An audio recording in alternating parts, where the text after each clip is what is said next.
कैसे लड़ा जाता है वो सब हमको मालूम है, ज्यादातर चीज मालूम है, सब मालूम है ऐसा दावा तो नहीं कर सकते। ज्यादातर चीज हम समझते हैं, चुनाव से जुड़ी हुई बात तो जरूर समझते हैं, लेकिन इसके बावजूद मेरा विश्वास है। आपने कहा कि क्या आपके पास मूल मंत्र है? मूल मंत्र मेरा विश्वास है। यहाँ के समाज के लोग, उनकी चेतना दब गई है, मरी नहीं है। उनकी चेतना दब गई है।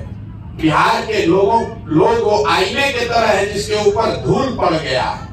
हम ये मानने को नहीं तैयार हैं कि आप किसी भी जाति के हो, आप ये नहीं चाहेंगे कि आपका बच्चा अच्छा पढ़े, अच्छा खाए, अच्छा पढ़े। जरूरत इस बात की है कि हम वो विश्वास पैदा करें अपने कथनी से और उससे ज्यादा अपने करनी से, अपने प्रयास से।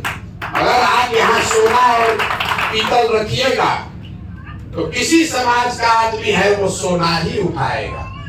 ये जिम्मेवारी आप पर, हम पर है कि हम सोना बने और बनकर समाज को दिखे।